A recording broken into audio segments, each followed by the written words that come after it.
All right. Hi, everybody. Welcome to episode 11 of Freight FM. My name is Rachel. I work with the marketing team here, one of the hosts of Freight FM. We have Emily Smith here going to join some conversations as well. She works with me in the marketing team too. So this episode's really going to touch on some things that are currently in the news. There's some pretty big stuff and semi-big stuff that's happened lately in the last week. So we just want to briefly touch on it. We've kind of touched on it in our different newsletters, webinars, but some things have come out this week that we want to just update our viewers on. So one of the big ones of the week is Yellow Corp filing for bankruptcy. So that happened this last week on Sunday, August 6th. Emily, do you want to quick touch on kind of where that's gone since we last talked on it? I know in our webinar in July, we had Owen on to discuss kind of what's going on with it at that time. And a lot's changed now that they've officially filed for bankruptcy.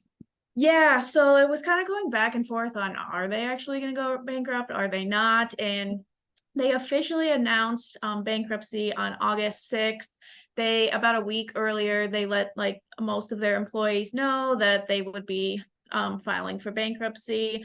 They had over 3,000 employees and about 30,000 employees, and about 22,000 of those included the Teamster Union. So yeah, it's definitely a big talking point in the news, especially the domestic and trucking sector of the industry.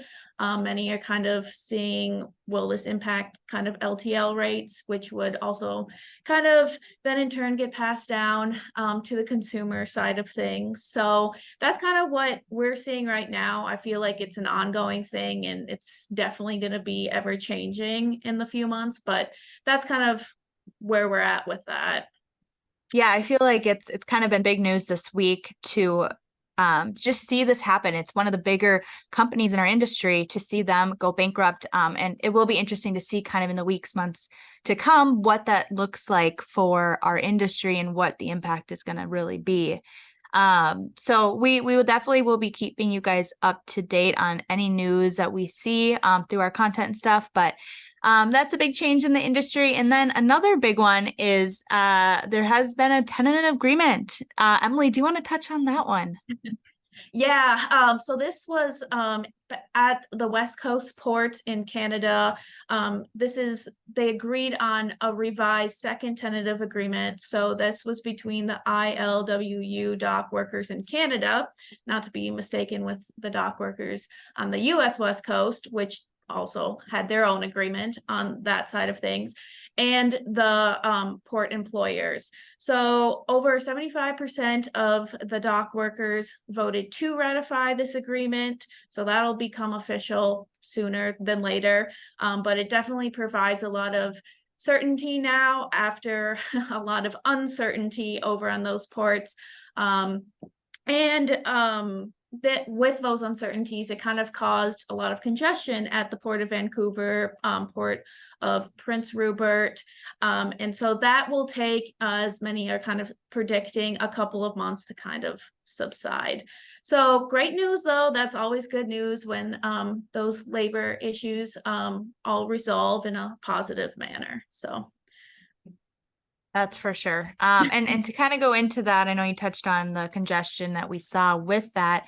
What we're going to kind of touch on what we see currently with rates and capacity. I'm sure a lot of our viewers are curious to see what's going to happen come into the end of quarter 3 and into quarter 4. As we have seen with GRI's general rate increases the last month, we've seen them stick. I know the last few months in quarter 2, we saw them push GRIs, but they actually never actually stuck. We would see them, and then a few days later, it would still drop to what they were prior of the general rate increase.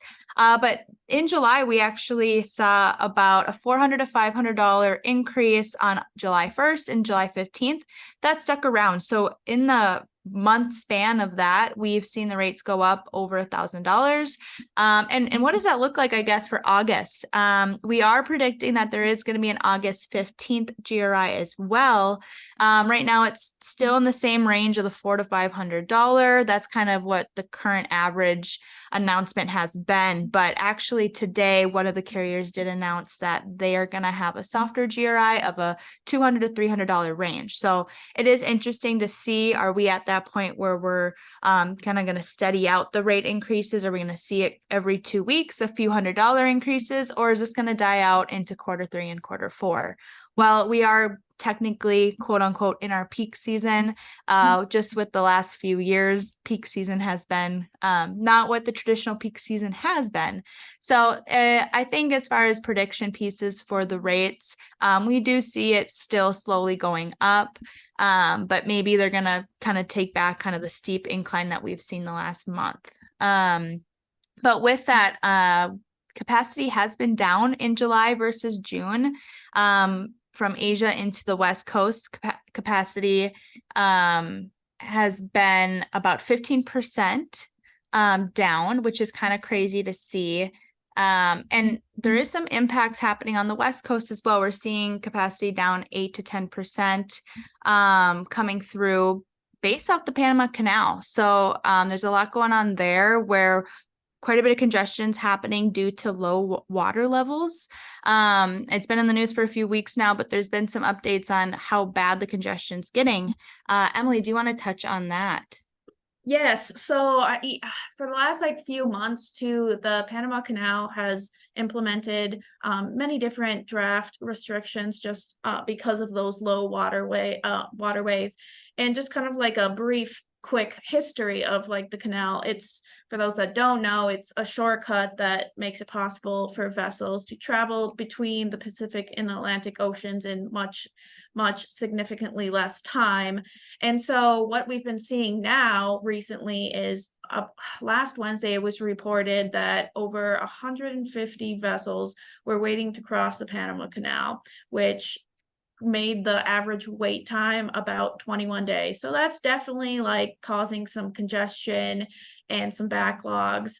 The Panama Canal Authority has also said that they're continuing to reduce the number of ships that are allowed to pre-book transit through the Panamax locks and restrictions. And of those restrictions, those are going to be in effect at least until August 21st. And just another little tidbit regarding this, almost 50% of U.S. container traffic does go through the Panama Canal every year. So it is a pretty significant thing, and it'll be interesting to see what all happens with this. Obviously, we'll keep everyone as informed as we can when we see more updates on this, but just it's definitely something to be aware of. But also that kind of brings to a good point of different current events that are happening in the industry that are just, I think, good to kind of touch on. Over in Europe, at Port Rotterdam, they've kind of seen a sharp decline in container volumes over there, and they're not really predicting any type of rebound for the second half of this year, just due to different uncertainties over there regarding the current geopolitical situation and also higher inflation. Specifically at the Port of Rotterdam, first half volumes have declined by 8.2%, the port reported. And imports have seen the deepest increase. They've been seeing a drop of around 10% year over year. So just something to keep an eye on over in Europe.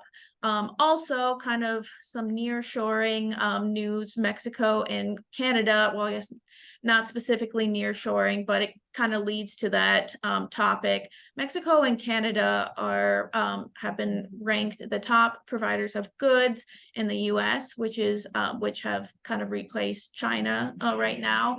China's ranked third, but both Mexico and Canada in the first 6 months of this year have seen more goods being traded through the U.S. Also behind China, kind of interesting, is Germany and then Japan. So that both of those have just kind of been good topics, current events that have been occurring in the industry as well. But also another current event that's kind of been happening, Rachel, I'll let you touch on this a little bit more, but just the wildfires that have been causing some pretty bad damage over in Hawaii. Yeah, no, it's devastating seeing it. Hurricane Dora has been going on, and with the high winds that are coming off of that hurricane in the Pacific, they've caused power lines to fall in Hawaii. Specifically, Maui's been hit the worst with it. That's caused all these natural fires to happen. So, I'm sure many of you have seen it on the news. It's just quite devastating and sad. The town of Lahaina, I know it's a very historic town that a lot of tourists go to visit in Maui, is completely down and gone from the flames and the fire. So it's really sad, and hoping and praying for everyone that is living in Maui and the other islands as well. If you have any questions on any of these current events or topics that we touched on, please let us know.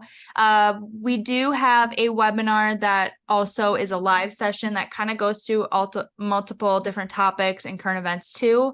And that actually lets our viewers come and ask questions to us live time. So if that's something that you guys are interested, if you're enjoying these podcasts, we have our links to sign up for those webinars all over our website or socials. So please check it out. Otherwise, you can email myself or Emily, and we'd be happy to send that link over too. But thank you guys. Thanks for coming to episode 11, and enjoy the rest of your day. Thank you. Thanks, Emily. Thanks, Rachel.